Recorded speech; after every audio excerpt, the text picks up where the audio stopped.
नमस्कार। उत्तर प्रदेश की राजधानी लखनऊ में आज एक विशेष कार्यक्रम का आयोजन किया गया, जहां मुख्यमंत्री योगी आदित्यनाथ ने युवा उद्यमियों से संवाद किया। इस दौरान उन्होंने प्रधानमंत्री नरेंद्र मोदी के नेतृत्व में देश की अभूतपूर्व प्रगति को लेकर कई बड़े बयान दिए। सीएम योगी ने कहा, हमारे लिए ये सौभाग्य की बात है कि बीते 10 वर्षों में प्रधानमंत्री मोदी के नेतृत्व और मार्गदर्शन में देश में एक नया कीर्तिमान स्थापित किया है। पहली बार देश की आस्था को सम्मान मिला है। 500 वर्षों का इंतजार खत्म हुआ और अब हर भक्त अयोध्या जाकर भगवान श्री राम के दर्शन कर सकता है। योगी आदित्यनाथ ने अयोध्या में भक्तों की संख्या को लेकर एक चौंकाने वाला आंकड़ा भी पेश किया। उन्होंने बताया कि 2016-17 में जब उत्तर प्रदेश में भाजपा की सरकार नहीं थी, तब केवल 2,35,000 श्रद्धालु अयोध्या जाते थे, लेकिन 2024 में यह आंकड़ा बढ़कर 14 से 15 करोड़ तक पहुंच गया है। ये दर्शाता है कि कैसे अयोध्या अब देश ही नहीं बल्कि दुनिया भर में आस्था का प्रमुख केंद्र बन चुकी है। कार्यक्रम के दौरान मुख्यमंत्री ने युवा उद्यमियों को प्रेरित करते हुए कहा कि भारत का भविष्य इनोवेशन और स्टार्टअप्स पर निर्भर करता है। उन्होंने यूपी में स्टार्टअप संस्कृति को बढ़ावा देने के लिए सरकार की विभिन्न योजनाओं का भी जिक्र किया। सीएम योगी ने इस दौरान देश की आर्थिक मजबूती, सांस्कृतिक पुनर्जागरण और युवाओं के लिए अवसरों की वृद्धि पर भी जोर दिया। उन्होंने कहा कि भारत, विशेषकर उत्तर प्रदेश, अब उद्योगों और स्टार्टअप्स के लिए एक नया हब बन रहा है। ऐसे युवा उद्यमी से अभिनंदन लोढ़ा जी और उनकी पूरी टीम का मैं उत्तर प्रदेश आगमन पर हृदय से स्वागत करता हूं।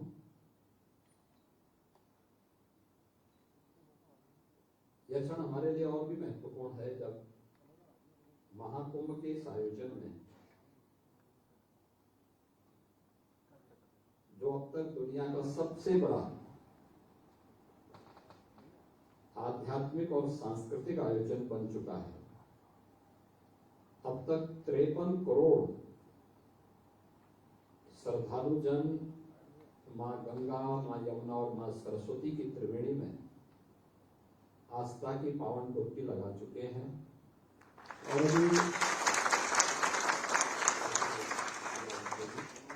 अगले 9 दिनों तक यह उत्सव इसी रूप में चलने वाला है। कल्पना करिए, ये भारत की पोटेंशियल है और यही भारत की आस्था को अगर सम्मान दिया गया होता तो भारत किन ऊंचाइयों को प्राप्त करता है। और उस महाआयोजन के अवसर पर आप सभी को उत्तर प्रदेश आने का अवसर प्राप्त हुआ। यहां से आपको कुछ स्थलों को उत्तर प्रदेश के अंदर देखने का भी सौभाग्य प्राप्त होगा, जिसमें अयोध्या में श्री राम जन्मभूमि, वहां पर भी काफी इस समय प्रेशर है।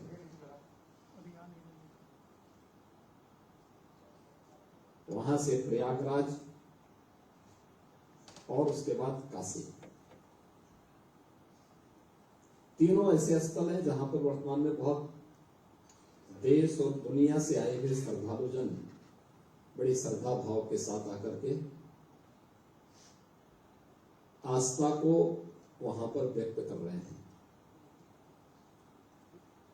यह एक अवसर है हम सबके सामने, जब हम लोग इस आयोजन के साक्षी बनने जा रहे हैं और इस आयोजन के माध्यम से हम लोग भारत की आस्था को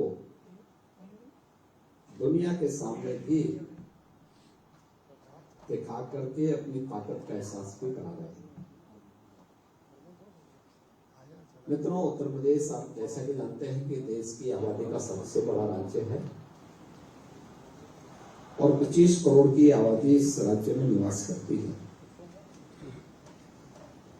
यह हमारा सौभाग्य है कि प्रधानमंत्री मोदी जी के मार्गदर्शन और नेतृत्व में पिछले 10 वर्ष के अंदर देश के अंदर जो एक माहौल खड़ा हुआ,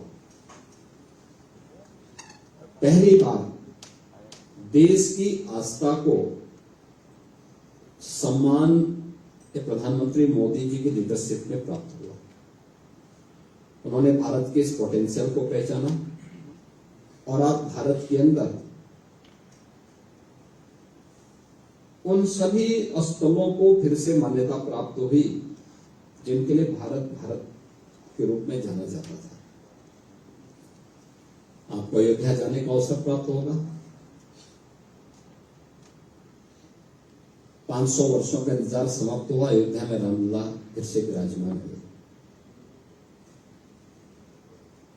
अयोध्या में पिछले 1 वर्ष के अंदर जो टोटल श्रद्धालु और पर्यटक अयोध्या में आए उसकी गिनती कर पाना बहुत चुनौतीपूर्ण है। और चुनौतीपूर्ण इसलिए है क्योंकि 2016-17 में जब प्रदेश के अंदर भारतीय जनता पार्टी की सरकार नहीं थी, तब यह संख्या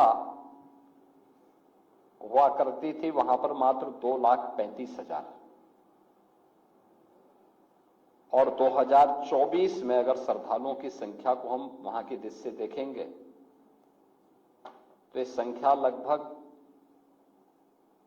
14 से 15 करोड़ से अधिक श्रद्धालु अकेले अयोध्या धाम में आए।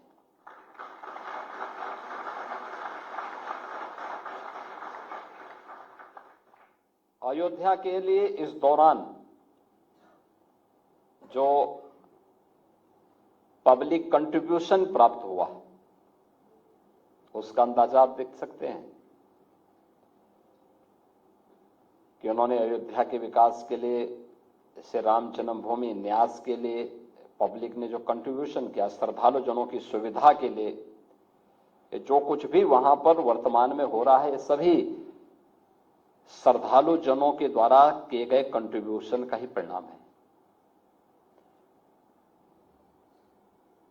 ऐसे ही काशी में, काशी विश्वनाथ धाम बनने के पहले श्रद्धालुओं की संख्या काफी कम थी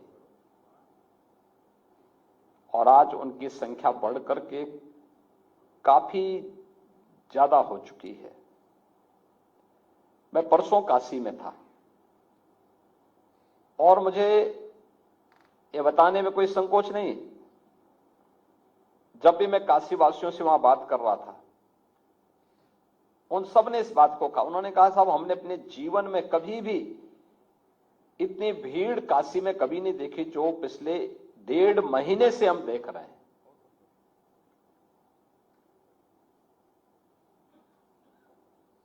और पूरा देश आ रहा है।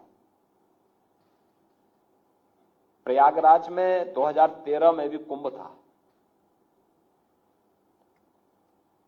प्रयागराज के 2013 के कुंभ में कुल 12 करोड़ श्रद्धालु आए थे। आयोजन 55 दिन का था। 2019 को अर्ध कुंभ था, उसे हमने कुंभ के रूप में, प्रयागराज कुंभ के रूप में आयोजित किया था। उस अवसर पर प्रयागराज में श्रद्धालु जन और पर्यटक आए थे लगभग 24 करोड़। और इस बार अभी तक प्रयागराज महाकुंभ की दृष्टि से अगर हम देखेंगे तो अब 45 यानी कुल 45 दिन के इस आयोजन में 36 दिन हो चुके हैं। अब मात्र 9 दिन बाकी हैं। इन 8-9 दिनों को छोड़ दें तो इन 35-36 दिनों में ही 53 करोड़ श्रद्धालु प्रयागराज में आ चुका है।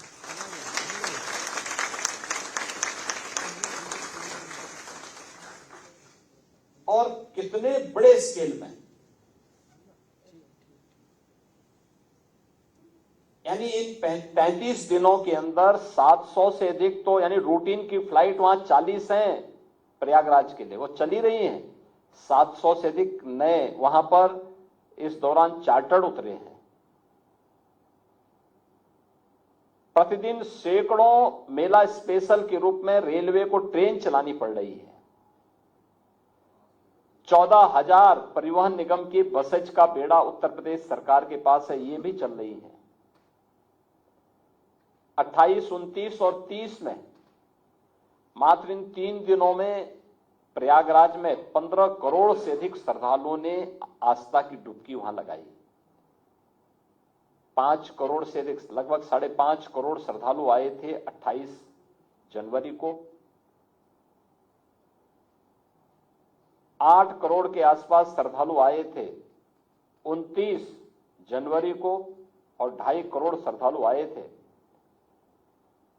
30 जनवरी को।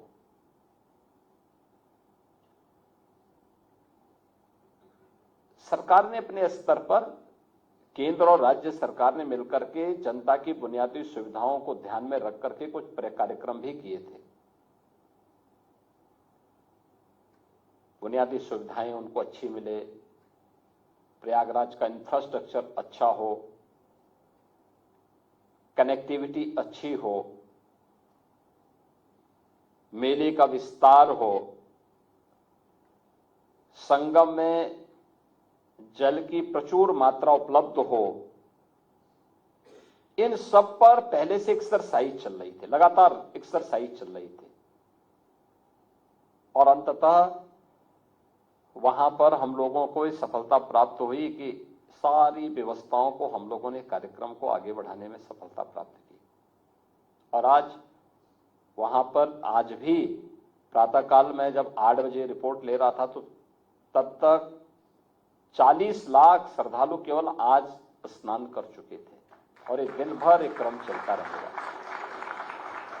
Railway station, airport, bus station, parking place सब भरे हुए हैं।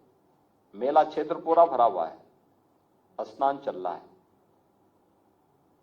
ये क्रम, ये केवल एक आस्था को सम्मान देने का ही अभियान नहीं है। आस्था को सम्मान मिलना चाहिए, ये अच्छी बात है, लेकिन आस्था का इकोनॉमिक एस्पेक्ट क्या है, ये उससे भी महत्वपूर्ण है। एक छोटा सा उदाहरण मैं आपको देता हूं, आप उसका अंदाजा लगा सकते हैं। एक प्रस्ताव प्राप्त हुआ, एक सज्जन ने दिया कि हम लोग प्रयागराज में कुछ निवेश करना चाहते हैं। पूछा गया कैसा निवेश चाहते हैं, उन्होंने कहा नहीं, हम लोग आस्था के अनुरूप होगा। आस्था के अनुरूप कौन सा निवेश हो सकता है? उन्होंने कहा मैं 12 ज्योतिर्लिंग का रेप्लिका बनाना चाहता हूं।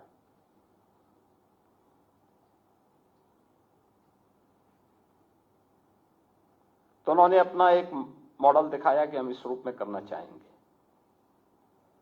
तो उनसे कहा गया कि भाई ठीक है, आप एक काम करिए कि जितना भी रॉ मटेरियल है,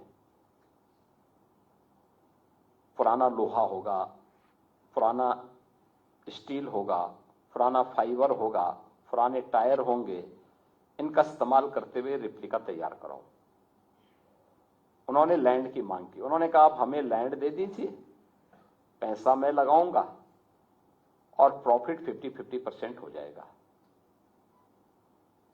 तो नगर निगम को आदेश हुआ, नगर निगम ने उनको लैंड, 11 एकड़ लैंड उपलब्ध करवाई। पार्टी ने पैसा लगाया।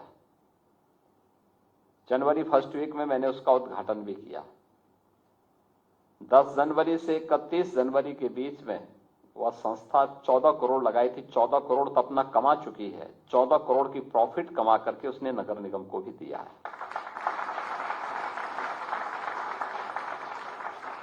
आप तो सभी उद्यमी हैं, मैं पूछना चाहूंगा कि कोई निवेश आज के दिन पे ऐसा है क्या जहां पे आप जो मूल पूंजी लगाएंगे वो मूल पूंजी के साथ साथ उतना अतिरिक्त प्रॉफिट कमा करके वह आपको, यानी वो प्रोजेक्ट मात्र 21 दिन में उतना पैसा कमा ले।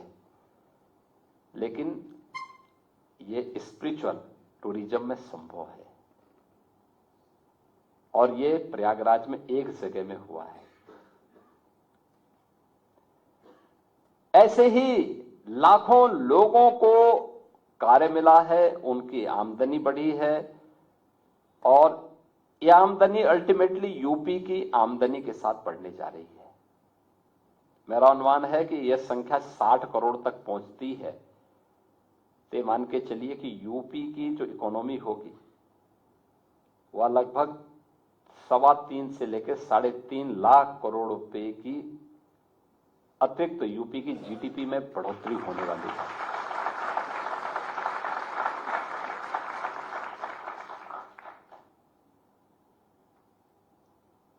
हमने आस्था को केवल ये मान लिया कि इस पे कोई ताकत नहीं है,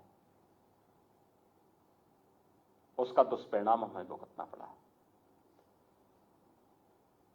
हम भारतीयों के मन में गुलामी के कालखंड में जो ये बात डाल दी गई कि जो भारतीय है वह कमतर करके उसको आंको, उसको महत्वहीन कर दो, उसकी कोई महत्व नहीं है, ये जो बात समझाई गई उसका दुष्परिणाम हम भुगत रहे हैं। हमें बताया गया कि जो भारत का है इसका महत्व नहीं है और जो भारत के बाहर का है उसका महत्व है, तो दुष्परिणाम भी हमारे सामने थे। मोदी जी ने पहली बार इस बात का एहसास कराया भारतवासियों को, नहीं, हमें एक भारतीय के रूप में भारत से जुड़े हुए जीवन मूल्यों को, भारत की आस्था को, भारत के प्रोडक्ट को हम महत्व देकर के स्वयं की महत्ता को बढ़ा सकते हैं। हम दूसरों की उपलब्धियों पर गौरव की अनुभूति करने की बजाय अपनी स्वयं की पूर्वजों की विरासत पर अगर हम गौरव की अनुभूति करेंगे तो हम दुनिया को बहुत कुछ दे पाएंगे। और आज प्रयागराज वही कर रहा है। प्रयागराज ने बताया है कि हमारे पास क्या स्केल है, क्या पोटेंशियल है। यह महाकुंभ प्रयागराज बता रहा है, काशी बता रही है, अयोध्या बता रहा है। कितने लोगों को रोजगार मिल रहा है, कितने लोगों की आमदनी को कई गुना बढ़ाने में मदद मिली है। कितना बृहद आयोजन बनकर के पूरा आयोजन आज देश और दुनिया को अपनी ओर आकर्षित कर रहा है। और ये जो एक पक्ष है इसका, इस पक्ष को हमने माना होता तो विदेशी सामानों से जो कभी भारत की मार्केट और बाजार भरे पड़े होते थे, ये नहीं होते। याद करना, हमने आदरणीय प्रधानमंत्री जी की प्रेरणा से 2018 में उत्तर प्रदेश के अंदर एक योजना लागू की, उसका नाम था वन डिस्ट्रिक्ट वन प्रोडक्ट का। ये उत्तर प्रदेश के अंदर परंपरागत एमएसएमई सेक्टर के प्रोडक्ट को हम लोगों ने मैपिंग की थी और फिर हर जिले के लिए एक प्रोडक्ट को आइडेंटिफाई किया। उसका नाम हमने वन डिस्ट्रिक्ट वन प्रोडक्ट रखा। हमने उसमें डिजाइनिंग में, हमने उसे पैकेजिंग में, हमने उसे टेक्नोलॉजी में, हमने उसको मार्केटिंग में मदद की। हमारा एक्सपोर्ट बढ़ा। यूपी ने देश को एक नया ब्रांड दे दिया।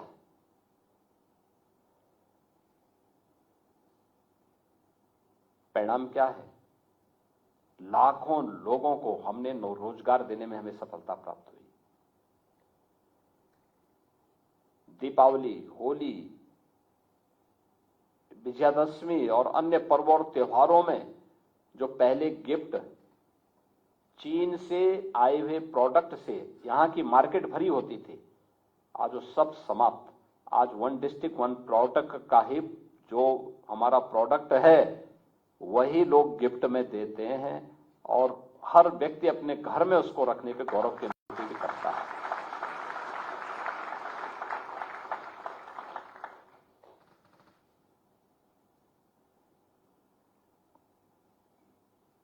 कितने बड़े पैमाने पे लोगों के अंदर लोगों को रोजगार मिला, लोगों की आमदनी बढ़ी।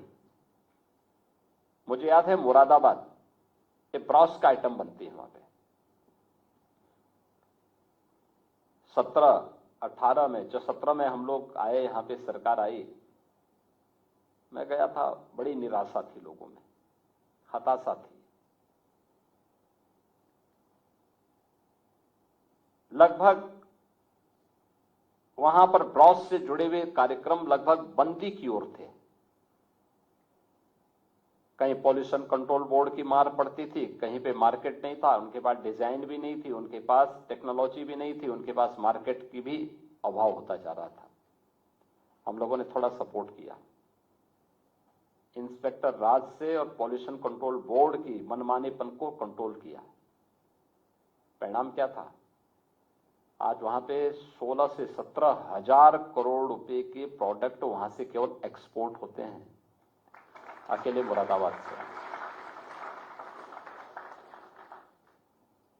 हमारा कारपेट सेक्टर का जो 3 महत्वपूर्ण क्षेत्र थे, भदोई, मिर्जापुर और वाराणसी, कारपेट ये लगभग बंदी के कगार पर था। उसको हमने डिजाइन के साथ जोड़ा, टेक्नोलॉजी के साथ जोड़ा, मार्केट के साथ जोड़ा, एक्सपो मार्ट बनाया गया। आज परिणाम क्या है? जो आज से लगभग 8 वर्ष पहले बंदी की कगार पर था, आज वहां से 8 से 10 हजार करोड़ रुपए के कारपेट एक्सपोर्ट होते हैं। यानी डोमेस्टिक मार्केट की अलग वो है, लेकिन एक्सपोर्ट होते हैं। फिरोजाबाद का ग्लास का उद्योग फिर से पुनर्जीवित हो गया है। ऐसे ही जिस भी जनपद में जाएंगे वहां का प्रोडक्ट अपना एक नया क्रांतिकारी परिवर्तन करके लोगों को अपनी ओर आकर्षित कर रहा है। ये था पहले भी, लेकिन पहले ध्यान नहीं दिया गया, क्योंकि लोगों को लगता था अरे इसका क्या महत्व होगा। आज वही प्रोडक्ट हर व्यक्ति के घर में जा रहा है, लोग सम्मान के साथ उसको लेते हैं। हमने नकल तो की, लेकिन अकल नहीं लगाई। परिणाम हमें भुगतना पड़ा, प्रदेश को, देश को भुगतना पड़ा। आज भारत जब स्वयं के प्रोडक्ट पर, स्वयं की तकनीक पर विश्वास कर रहा है, तो हर भारतीय उसके साथ जुड़ने के लिए तैयार हो रहा है, और उस जुड़ाव का लाभ भी भारत को प्राप्त हो रहा है। उत्तर प्रदेश ने पिछले 8 वर्ष के अंदर काफी प्रगति भी की है।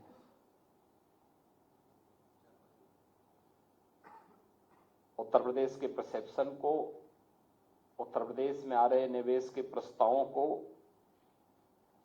उत्तर प्रदेश के अंदर सुरक्षा के साथ साथ कानून व्यवस्था की बेहतरीन स्थिति को इसके साथ जोड़ के आप देख सकते हैं। उत्तर प्रदेश ने इस दौरान अनेक रिफॉर्म भी किए। जो प्रधानमंत्री मोदी जी की जो अपेक्षाएं थी, उस पर खरा उतरने के लिए हर वह कदम उत्तर प्रदेश ने उठाए। टेक्नोलॉजी का उपयोग भी किया।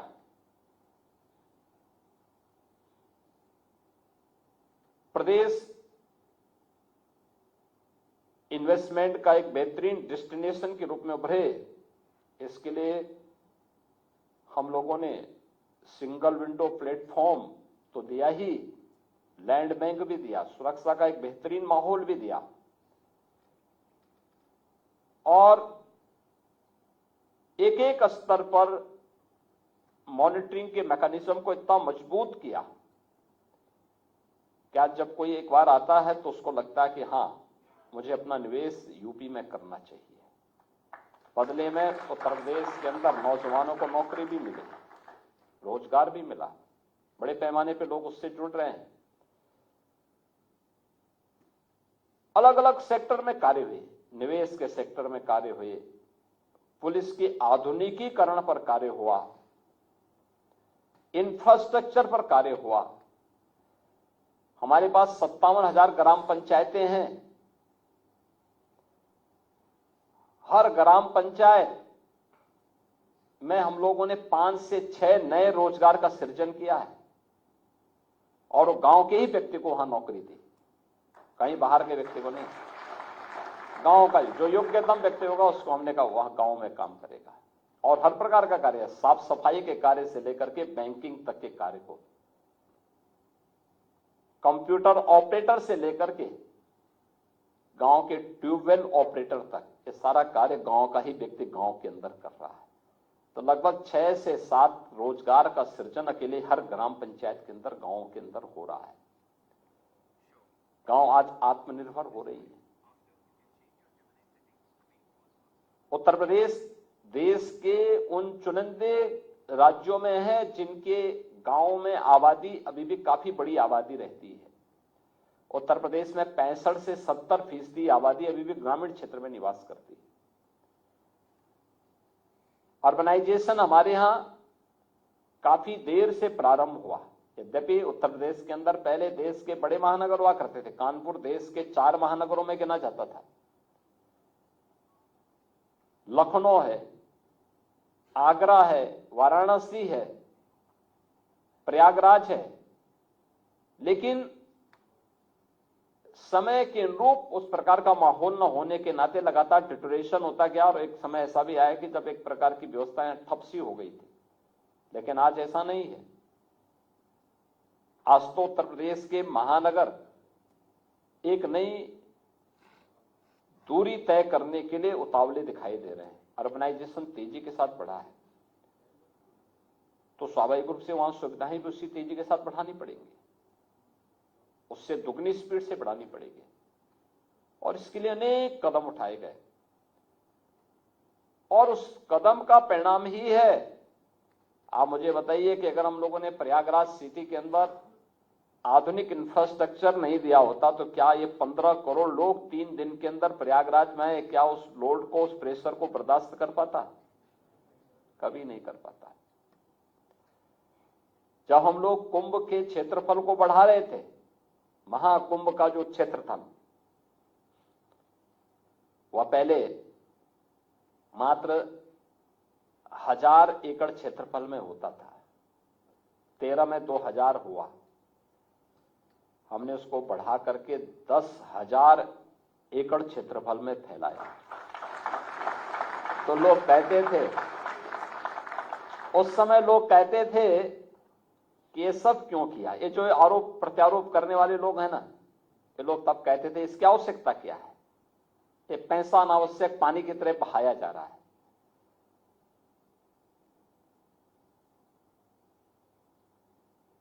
ऐसा क्यों सरकार कर रही है? हमने कुंभ के आयोजन में 7,500 करोड़ खर्च किए हैं, लेकिन ये 7,500 करोड़ वह है जो इंफ्रास्ट्रक्चर पर खर्च हुआ है। खासतौर पर प्रयागराज में 14 नए फ्लाईओवर बने, 6 अंडरपास बने, 200 से अधिक सड़कों के चौड़ीकरण का कार्य हुआ, नए कॉरिडोर बनाए गए, रेलवे स्टेशन का विस्तारीकरण हुआ, एयरपोर्ट के नए टर्मिनल का विस्तारीकरण वहां पे किया गया और भी अन्य नए घाट का निर्माण हुआ। इन सब पे ज्यादा खर्च हुआ।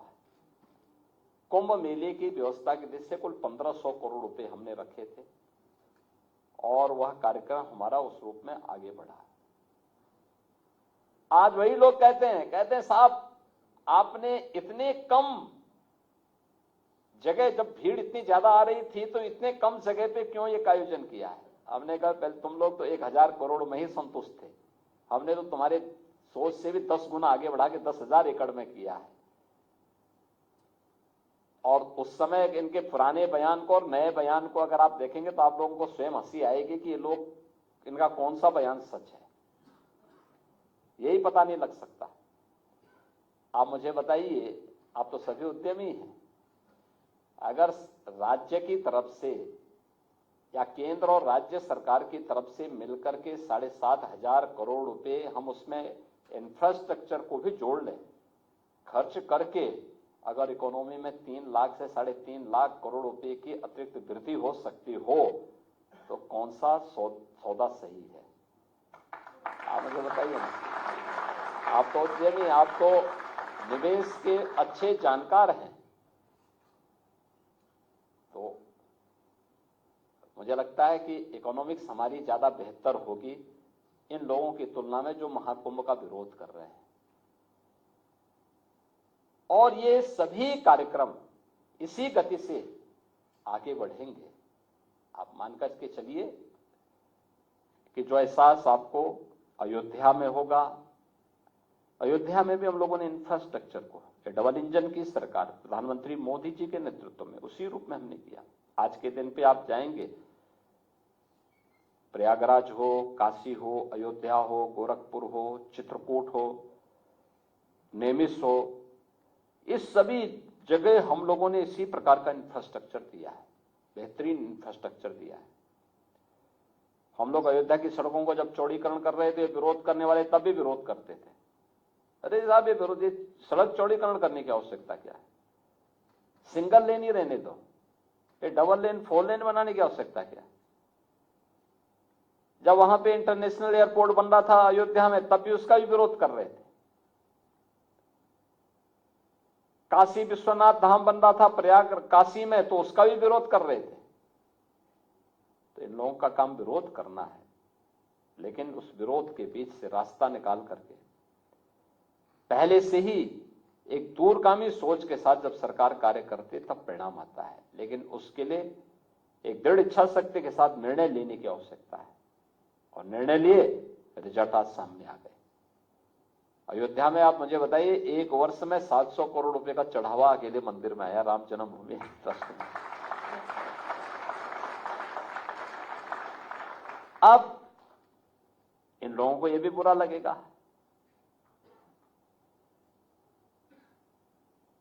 आप अनुमान करिए, जो लोग उस समय विरोध करते थे कि साहब इस सड़क को चौड़ी करने की आवश्यकता क्या है, अब मैं जब अयोध्या जाता हूं पूछता हूं कि आवश्यकता थी कि नहीं थी, और कहते साहब अगर नहीं होता तो कहां इतनी भीड़ जाती। हमने कहा देखो यही होता है, हम लोग शुद्ध अंतःकरण से कार्य करते हैं तो परिणाम भी उसी शुद्ध अंतःकरण से सामने आता है। रेलवे स्टेशन प्रयागराज में भारतीय रेल ने 9 रेलवे स्टेशन का विस्तारीकरण किया। अगर ये नहीं होता तो जो प्रतिदिन 5 से 7 लाख पैसेंजर भारतीय रेल से आ रहे हैं, क्या ये आ पाते? एक सुरक्षित जा पाते? पहले से ही उस प्रकार की योजना बना करके आगे बढ़ना होता है,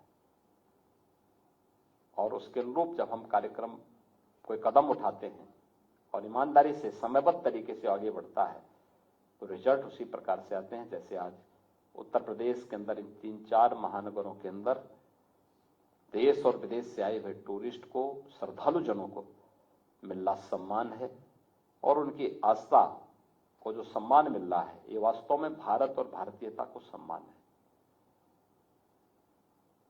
खुश है इसी बात से,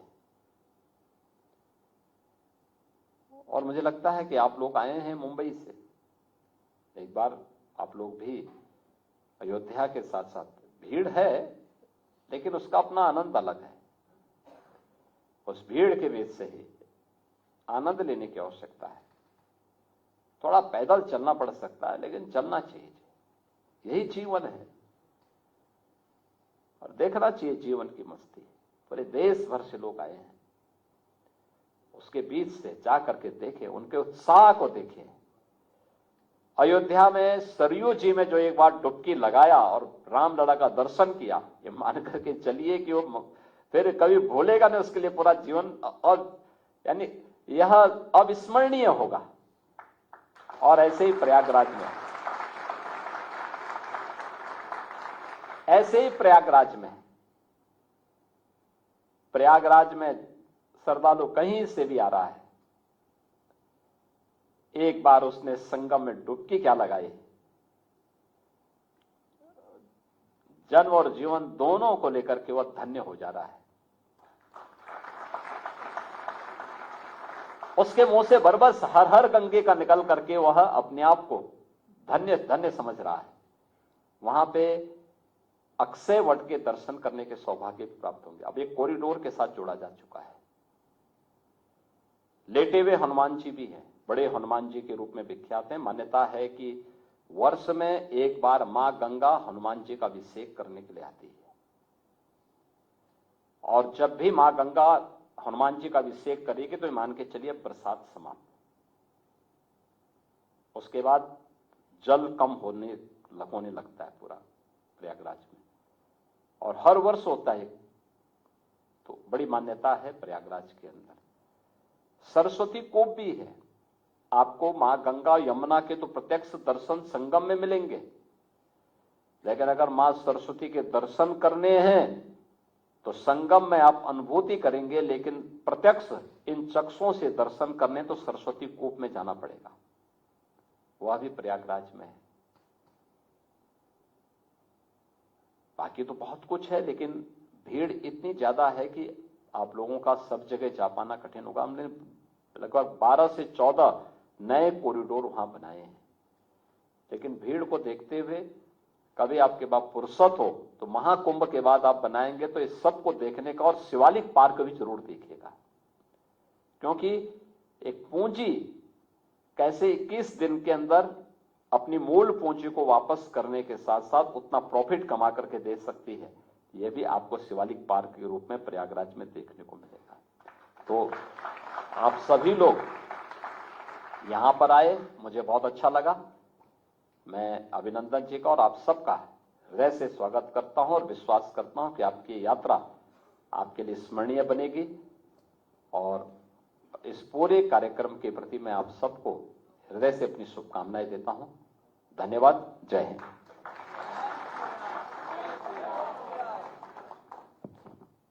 सर आप 2 मिनट दे दो, एक ये लोग आपसे कुछ।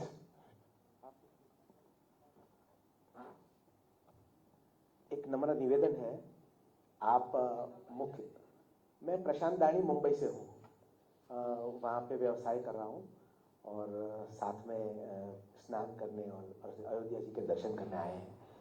आप मुख्यमंत्री के अलावा गोरक्ष पीठाधीश्वर भी हैं, आपके श्री चरणों में प्रणाम करता हूँ, और हम सबको महाकुंभ में स्नान का और अयोध्या जी का और काशी जी का अगर महात्म्य आप धार्मिक और आध्यात्मिक समझाएं तो बड़ी कृपा होगी महाराज जी। देखिए, प्रयाग की अपनी महत्ता है। प्राचीन काल से ही भारत की आध्यात्मिक भूमि के रूप में प्रयागराज की महत्ता रही है। मां गंगा, यमुना और सरस्वती की त्रिवेणी प्राचीन काल से वहां पर है, और भगवान राम जब वनवास काल खंड में जाते हैं तो पहला दर्शन उनको वहां पे महर्षि भारद्वाज का होता है। इस पूरे कार्यक्रम में युवा उद्यमियों ने अपनी स्टार्टअप यात्रा और चुनौतियों पर चर्चा की। सीएम योगी ने उनकी समस्याओं को गंभीरता से सुना और भरोसा दिलाया कि राज्य सरकार हर संभव मदद के लिए तैयार है। अब सवाल ये उठता है कि क्या उत्तर प्रदेश भारत का सबसे बड़ा स्टार्टअप हब बन सकता है? क्या योगी सरकार के ये प्रयास युवा उद्यमियों को नई ऊंचाइयों तक पहुंचा पाएंगे? आपका इस पर क्या विचार है? हमें कमेंट में जरूर बताएं। ताजा अपडेट्स के लिए जुड़े रहें हमारे साथ। वीडियो को लाइक करें, शेयर करें और चैनल को सब्सक्राइब करें। धन्यवाद।